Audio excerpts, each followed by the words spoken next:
And our member, Kathy Vaccari, she will be presenting this evening, and and she's what we call a qualified observer, meaning she knows how to operate the 24-inch telescope. And as I said earlier, she also is our sales desk representative. So if you want to see her after her presentation, if there's anything like that you would like to purchase at the sales desk, you can.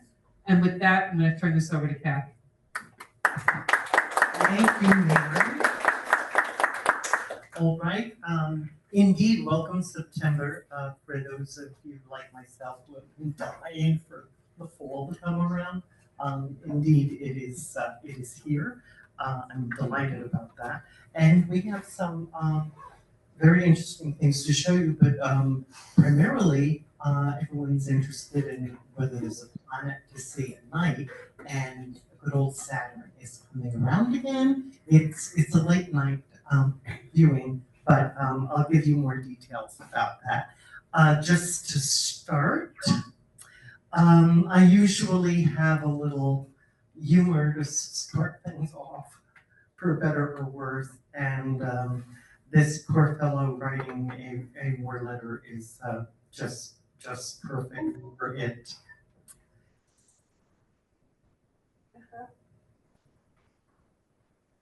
There's always something going on.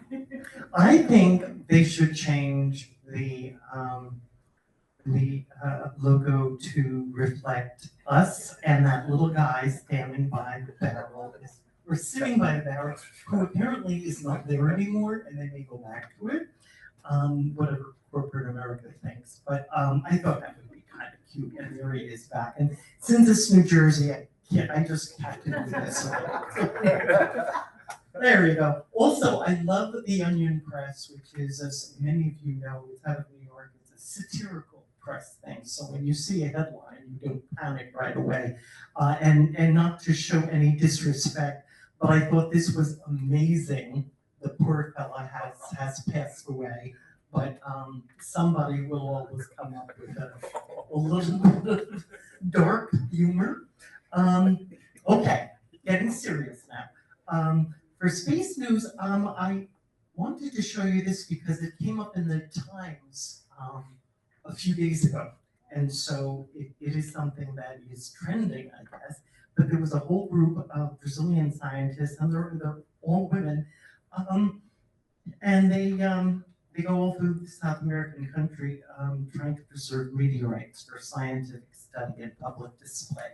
And that was the Times as of September 2nd. So if you're interested in that, it was really fascinating. And, you know, not to be prejudicial, but, you know, anything that includes a lot of women in science is for many reasons very noteworthy.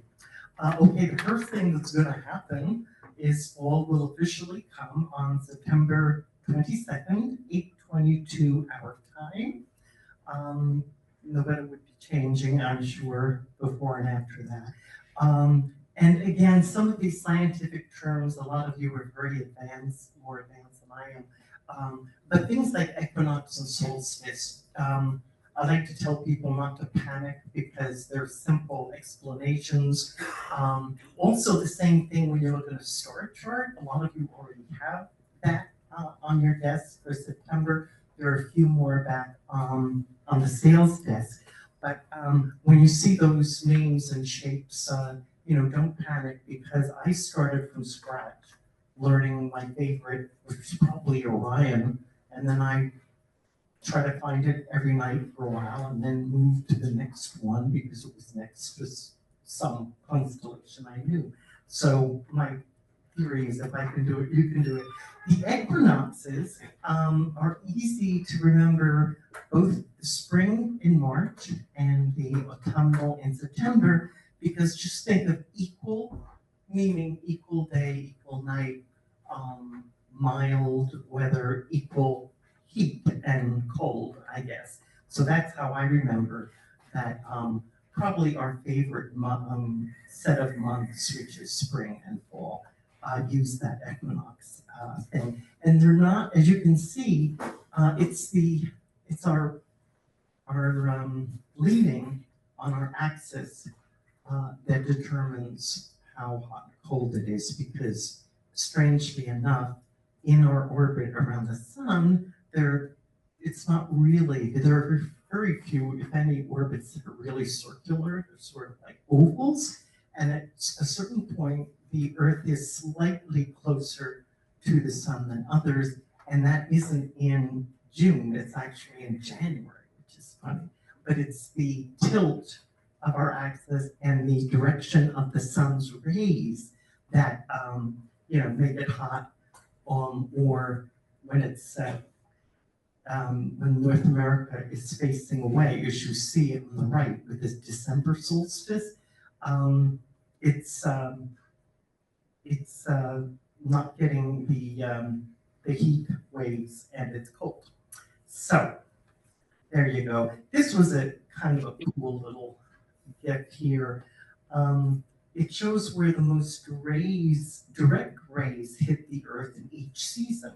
So the solstice, we're out of luck. Summer solstice, it's up in our northern hemisphere. And for the equinoxes, you'll see it has spring, and then it has fall. It's directly kind of in the middle. Okay, we've got a lot of planets. It means sometimes you have to get up early in the morning, but that's a glorious view. As you notice, like tonight, it was really, to me, it was very dark. I mean, I remember it's, 7:30 when I started driving and put your lights on, but maybe it's because of the coming rainfall tomorrow. But the sunset in the beginning of September is about 7:30, and then late September, 6:40. And of course, October, the times will change. And then when the clocks change in November, that's when a lot of people feel that there's sort of a very exaggerated difference there. Okay, September 7 is the corn moon. A lot of moons have different names because of different cultures. This would tend to reflect the Native American culture where the corn was ready to be picked. So there you have it. I've never heard of corn moon before. Okay. Also, there's certain points where it's more fun to see the moon at certain points. Here we've got September 7th, and then on the left, September 8th. The fact that they're straddling the area that Saturn appears in, which hopefully we'll show you tonight. I don't know how much luck we've had up in the 24 especially, showing Saturn, because in September it is going to be up as soon as it gets dark. And because unlike Venus and Jupiter, which as a lot of you know are so bright, it's one of those what's up there, it doesn't look like a regular star or a planet. Saturn looks like a bright star. You really kind of have to know where to look. But as you know, it's got those beautiful rings. So that's, almost everybody's favorite planet. Here's another thing. Astronomy does some nice graphics. And again, this is 1 hour after sunset, and there's the moon, and Saturn is just under it to the left, and Neptune, which it's got a little blue, because it does come across as blue, that you need a telescope for, okay? But we try to show you things that you can see with the naked eye or binoculars. If anyone has binoculars at home, by the way, I'm a great fan of not spending too much money when you start out. And even if you have, not a very, very special pair of binoculars at home, even if you're looking at birds, they're really baby telescopes. So it's amazing how many more stars you can see. So do try that. A lot of people like myself who have telescopes, it's so easy to just run out with the binoculars. It's easy, you don't have to squint and get, I remember getting, when I first started, I had a very basic telescope, and I remember telling my dentist, my cheek is very sore, and he goes, do you do anything? And I said, oh, you know what, it's going like this. as a beginner in astronomy, it really took a toll. So I told him there's a paper in that somewhere, you can publish. But anyway, Neptune is still a little too faint for binoculars, but don't forget binoculars if you can. Saturn is our star. It's visible all night. By the way, this year it jumped so much, and this is as of 3 days ago, because it changes all the time, but the latest number is 274 moons. We remember when there was about 50, 60, maybe it was going up, but it's amazing.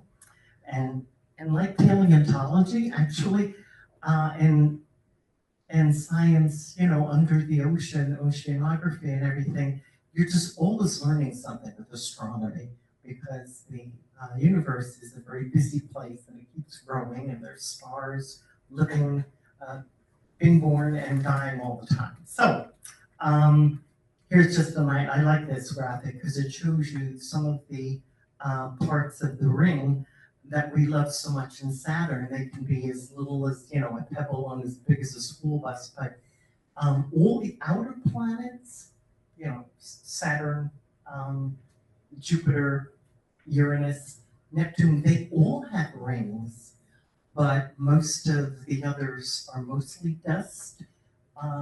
The ice particles that are in Saturn's moons and how reflective they are, that's what makes Saturn so special and so beautiful.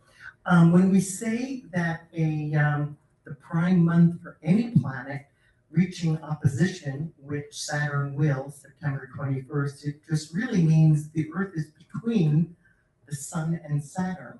So there's our nighttime, as you see Earth, and on the left, it shows that it's nighttime. Well, the Sun is showing us Saturn the whole time, and it's the best time to see any planet. But that direct line is makes it the opposition, and all September is absolutely the best time. You can see with very good binoculars that are held still.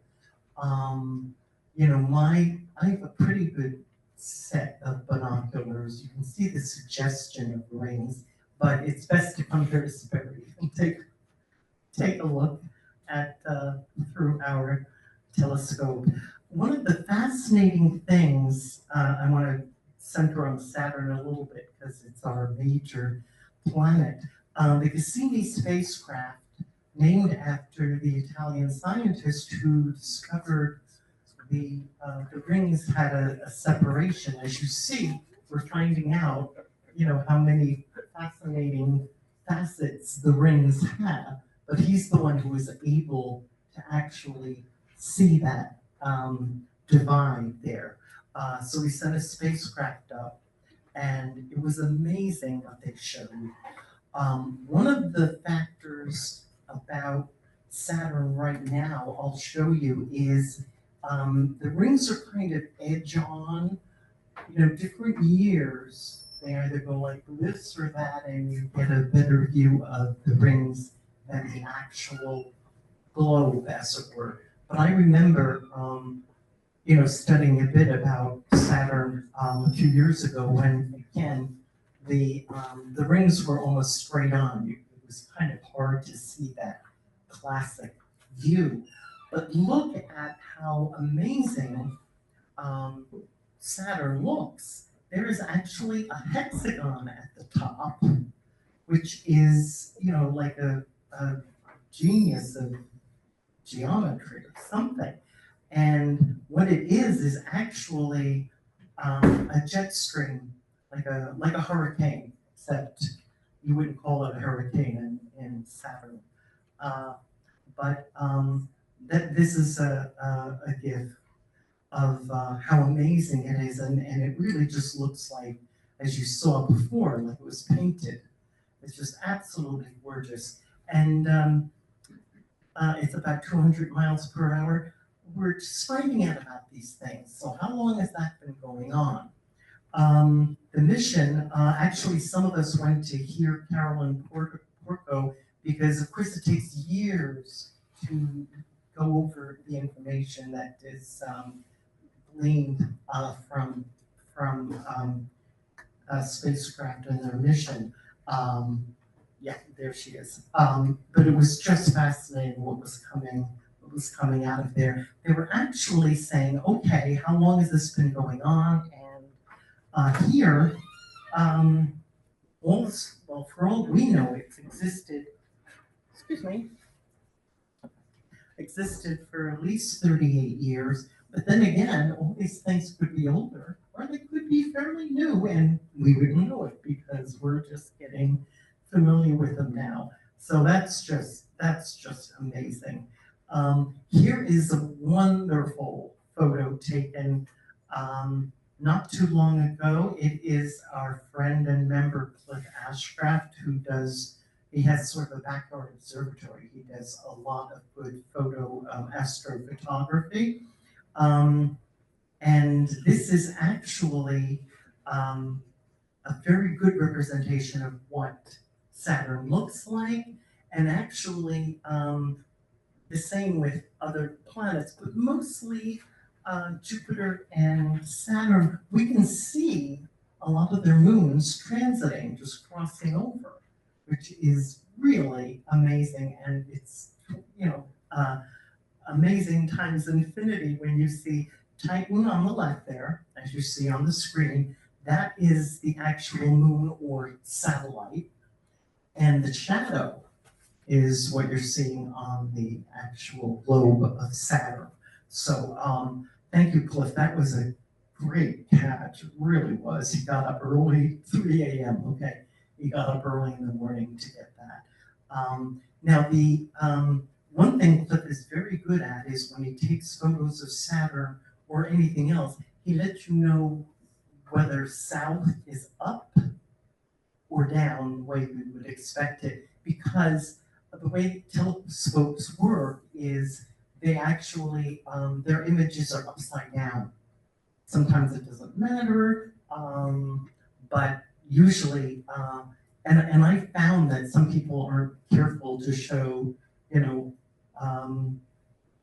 up or down. They'll show Saturn, and actually it's not, the rings are not tilted correctly. But here you can see the underside of the rings, okay? And as years go by, it'll keep going like that, okay? So he didn't put south is up in this one because he took the picture and gave us the correct orientation. So we'll be seeing the underside or the south side of the rings for a few years. And this gives you an idea.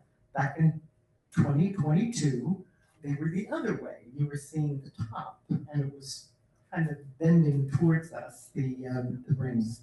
And then it was slightly getting higher, and 24, 25, you can see that it's really edge on. It really is. And then it's going to continue.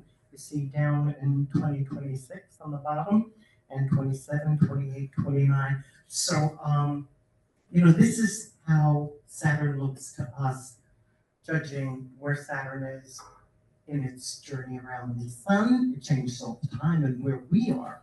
The interesting thing about Saturn, and Carolyn Porco made this, hello. I just don't know why This guy looks sick. Okay. That the Saturnalian, the year of Saturn is about 30 years, just under 30 years.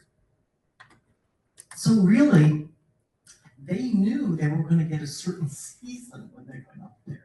So a lot of things they saw, they're not sure. I can't remember right now when they were there, which season it was, but the season would go on for several years. And it was just like, boy, if this happened in autumn, I wonder what winter is like. So they're all hoping they can go back up. Neptune is another planet that's on opposition. And as I mentioned before, you really need a sophisticated piece of equipment like that. like a telescope to see that. But that is viewable all year, and the date of opposition is February. Now the early morning planets, again, the sunrise is changing as the seasons change. So in early September, it's 6:30 a.m. It was more like 5:30 for the last few months. So we have a little longer to get up and look at things before sunrise, which will help, in those early morning hours. And then it'll be more towards 7 a.m. in late September. So for the early morning planets, Venus is before sunrise, and as a lot of us know, Venus is the brightest planet you can see. Jupiter is a close second, but it is one of those things that look more like a starburst than just a dot in the sky. And again, people say, by the way, what was that last night or this morning? So it's in Leo, not that you have to wonder what constellation to look for, because, when you see Venus, there's nothing like it. And it's going to be our wonderful morning star until November. So, as I said, it rises before 4, so you have about 2 hours before the sun comes up and washes everything out. Here's a nice little drawing of Venus. We're not going to mention Mercury because it's so very low, and you really would need either very good binoculars or a lot of knowledge, or a telescope to see that. But this is 30 minutes before sunrise, and it's pretty. It's about 10 degrees or more up. Sorry.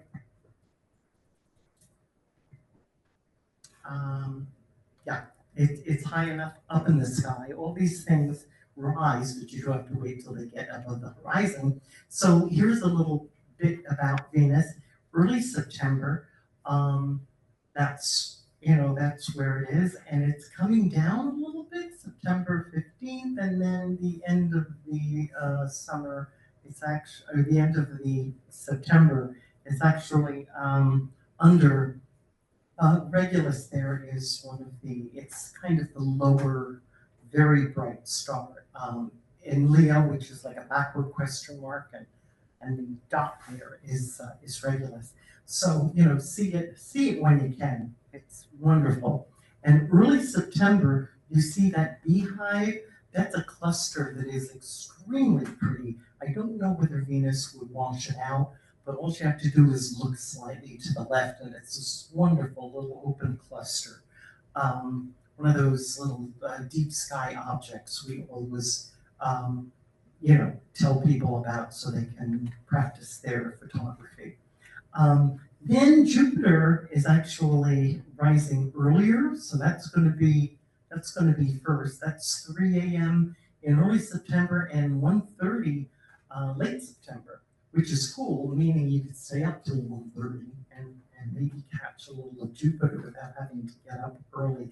But Jupiter's heading for an evening planet, so it'll join Saturn, as you can see there.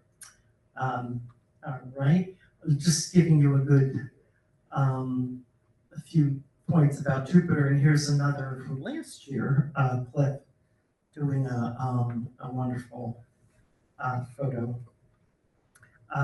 Again, in the morning. Ready-to-eat meal delivery services are not created equal. At fact. Okay. Actually, Castor and Pollux, which are 2 major stars in Gemini, happen to be very close to Jupiter, and I'm just mentioning it because those are 2 very interesting stars. One is bluish and one is orange. So it's a wonderful little section where you can actually see, because stars do have different colors, that would be gorgeous. Jupiter will look white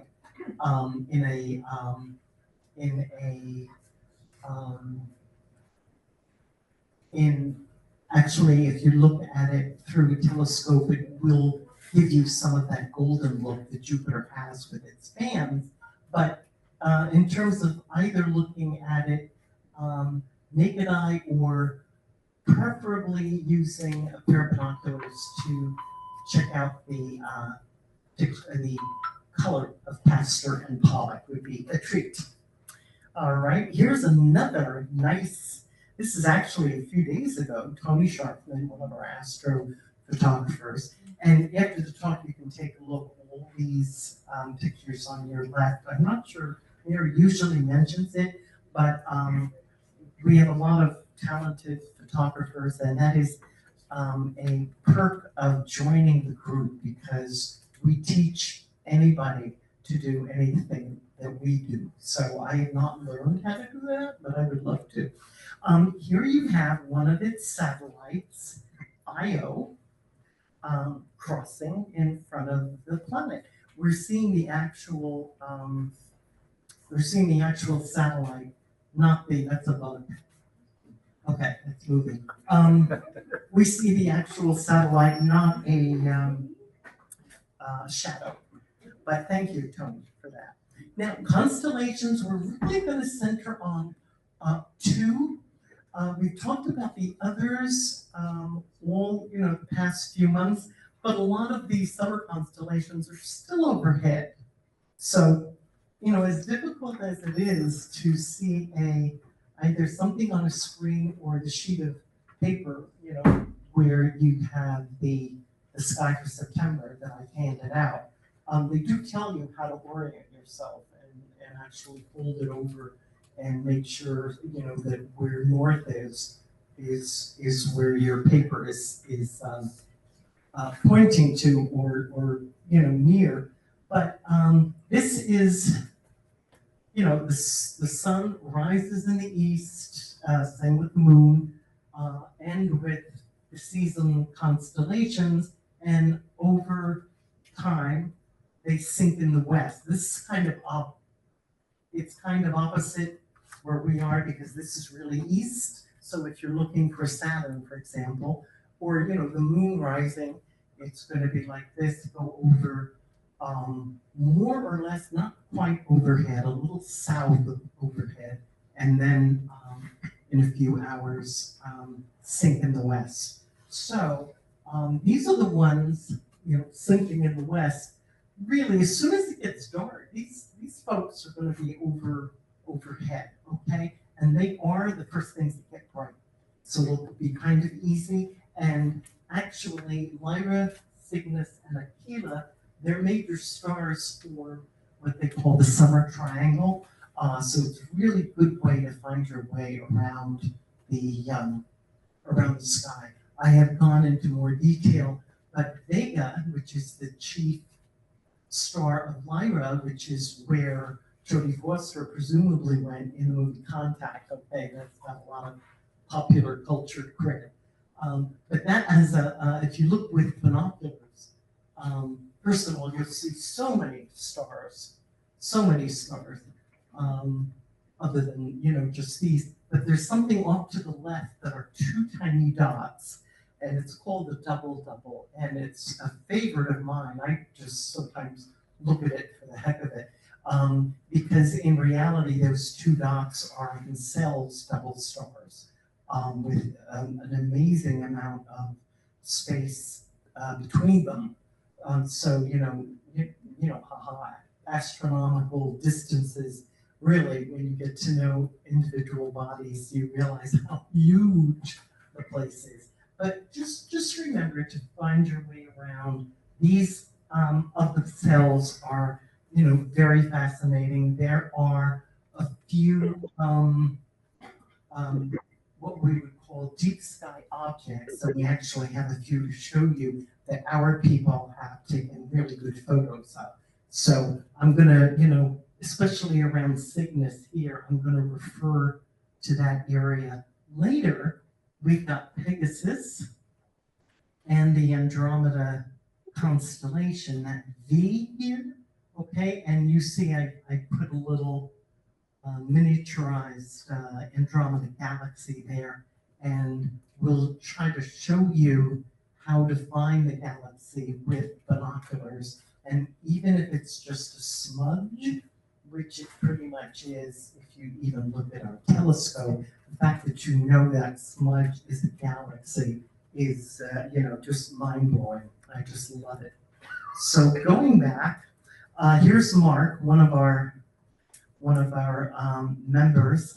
He has taken a picture of what is called the Dumbbell Nebula. Is it also called the Apple Core Nebula? I believe it also has that look. But I've got a few things under his name that some of you more, smarter scientific photography people can understand, because that's good. That's a good message for his companions in the hobby. But basically, it's somewhere in that triangle. You see the Deneb Vega with the two little dots here and Altair. And there is a not very well-known constellation called Vulpecula, and that's where the Dumbbell Nebula is. So that is really, that's really amazing. And it's just a matter of taking enough photographs where you've got a lot of exposure and you're letting more and more and more light in as you do that, and then you stack them.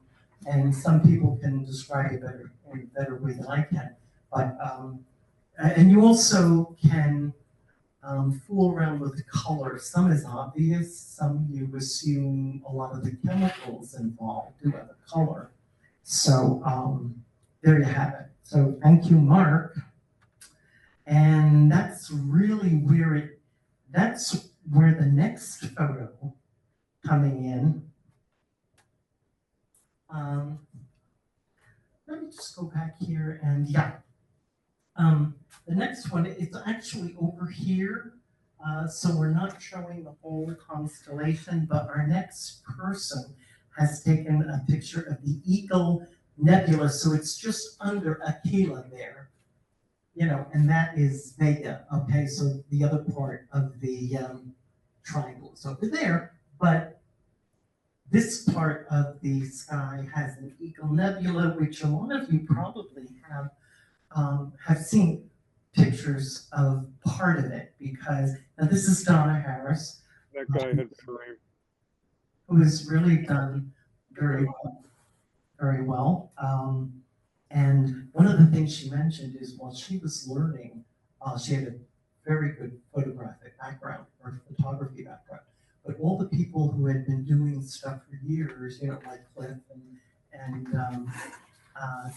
Tony, as well as Mark, she remarked how collegial it all was. They really told her, helped her out, were very supportive of her efforts. And they said, really, she zoomed ahead in a year, but it took them like 5 years to do, because the technology is getting better. Now, one of the areas, and it's up in the upper left, we've all probably seen what are called the pillars of creation.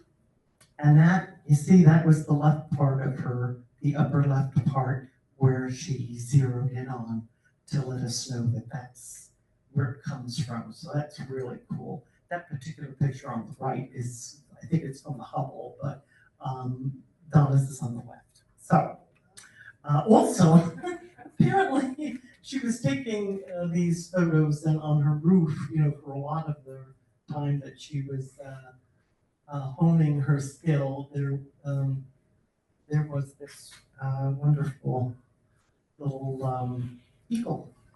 So anyway, there you go. She included that.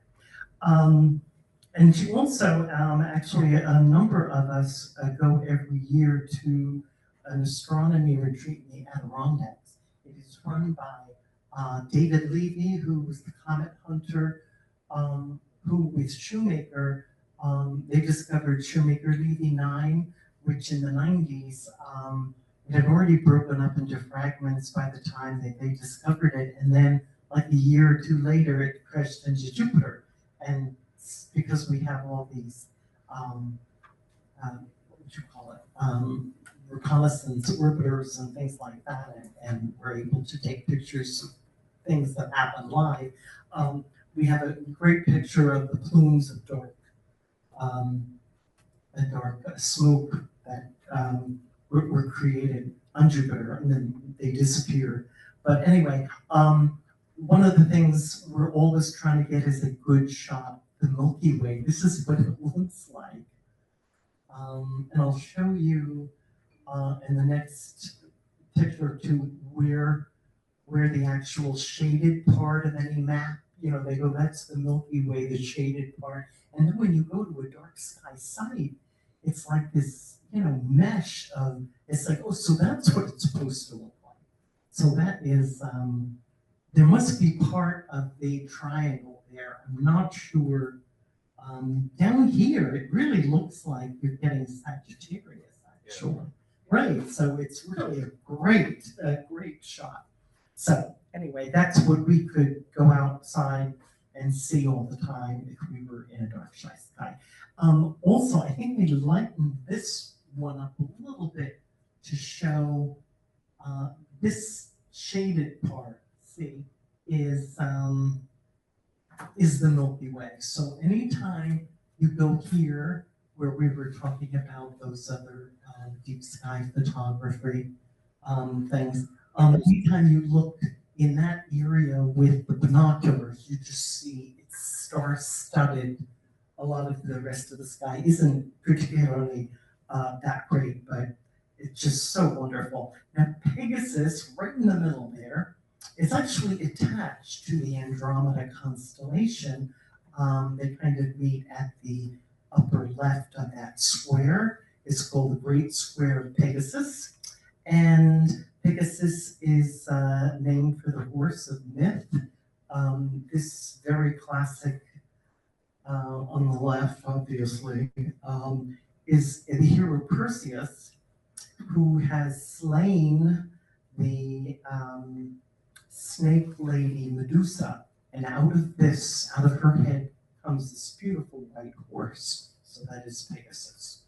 Part of the myth does involve he helps Andromeda out of quite a pickle here.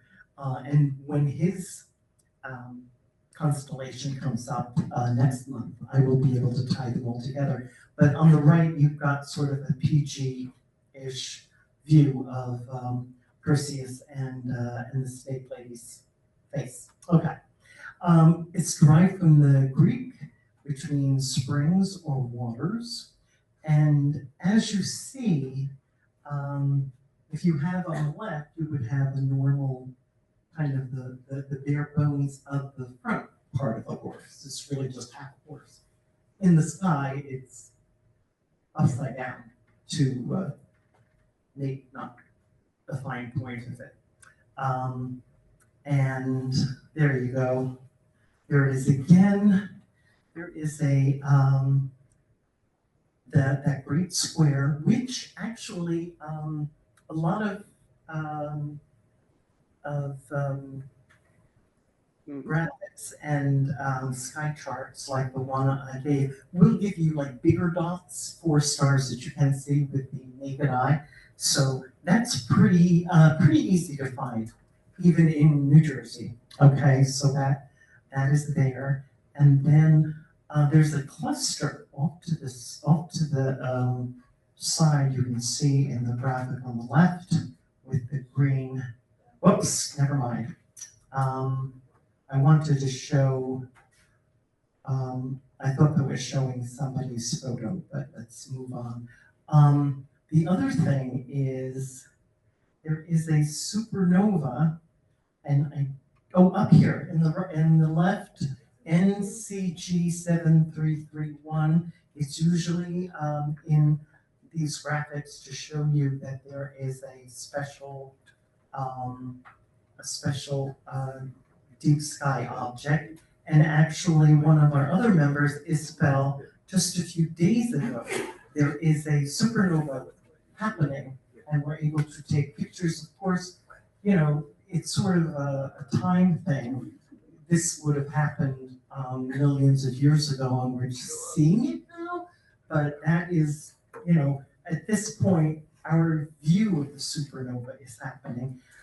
He did an exposure of 3 hours and 12 minutes, And that is really nice because he does give us a little inset there to where the supernova is. So that is fabulous. There's the Great Square giving us one or offering one of its stars, Alpheratz, to the Andromeda Galaxy, which is like an elongated V. And that's where we're going to see, get a chance to see an actual galaxy here. This is good in that it shows, well, it shows M15 that I showed you before. And then on the left, that's with the Andromeda constellation. And what I do, you can see, especially with binoculars, especially the bottom row there of stars. And what I do to find it in the sky, because you need a trick. Okay, these are fairly easy to see, those 4 star corner stars. What I do is I go, well, I go to this one, count 1, 2, go up 1, and then there's 2 faint stars straddling, and then right above it, you will see, just like a blotch or a, what did I call it before? Fuzzball or whatever. But that actually is Andromeda, so it's just really exciting. I forgot where I put the M15 over on the right, because Jim, who is here tonight, he's the technical wizard who keeps our telescopes going. That is a star cluster that he took. I'm not sure when that picture is from, but I wanted to make sure when I talk about Pegasus that I would talk about that. So, all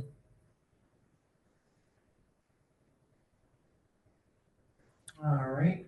I'm just going back to the full picture or star chart. Again, remember I told you that a chart will let you know which are the ones that are pretty bright and you can actually see also the colors. And the cool thing about the colors of stars is when you see they kind of go from blue-white to white to off-white, maybe a little vanilla yellow and then orange. You would think that the blue-white ones are, what would you call it? Icy hot. That they're very cool. And in terms of temperatures of stars, it turns out that the blue-eyed ones are the hottest at the beginning of their lives, and the ones that are turning orange or red stars, we call them a lot, and actually flesh color, they're actually warming, meaning cooling off, and they're people are just ignorant jackasses who don't know much about. They're I recognize the voice. We'll have to get him later.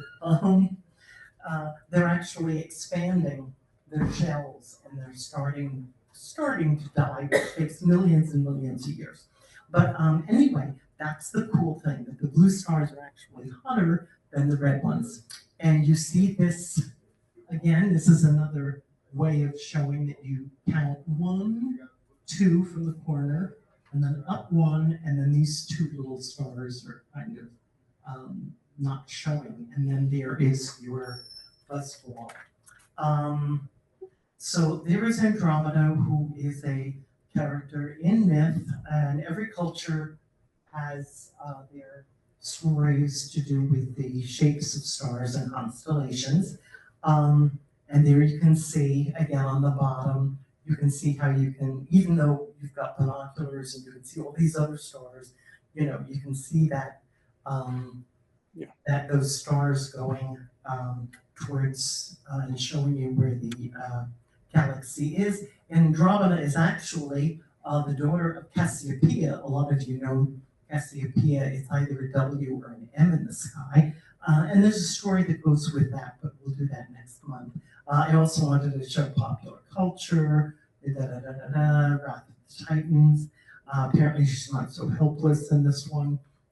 Okay, Here's a nice photo. A lot of our folks love to do the Andromeda Galaxy, and one of the latest ones, and this was 2023. This is from Donna Harris, so it's just gorgeous. Now, again, it's 2.5 million light years away, meaning it's taken 2.5 million years for the light and the image to get to us. So in a way, in the way that science makes your mind, boil, we're looking at the past. And a lot of you already know 1 light year is 6 trillion miles. It's just a way to make it a little easier to talk about the amazing distances out there. And that's the distance light can travel in a year. Okay, and actually, if you want to look at it this way, light travels 186,000 miles per second, or 300,000 kilometers. And actually, it's the farthest object we can see with the naked eye. People can see it in dark sky sites, and that would be wonderful. I have not done it, but it's possible. And just to let you know, at this point, the light started when our ancestors were roaming the fields of Africa. There's another thing about the Andromeda Galaxy, that it's hurtling towards our Milky Way at 250,000 miles per hour, which is an enormous amount, but it would still take a long time to collide. But we're assuming there'll be a collision, and here's the scenario. You can also see, to the left here, there's always another galaxy being shown. That's Triangulum. Andromeda itself is coming in 4 billion years. Okay. Now, it would be cool to be able to be around, which we probably won't be, because the sun has a limited life expectancy. But it would be wonderful to actually go to a dark sky site, and be able to see our Milky Way, or the rest of the Milky Way from our point of view. Obviously, we're in it, and see that coming towards us. And then basically it would take quite a long time to do this. And the thing about the distances is there's so much distance between the stars in the Milky Way.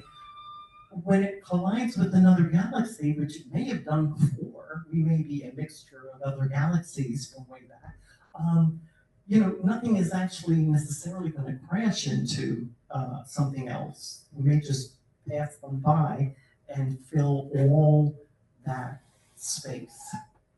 So there you go. We're heading towards 4 billion.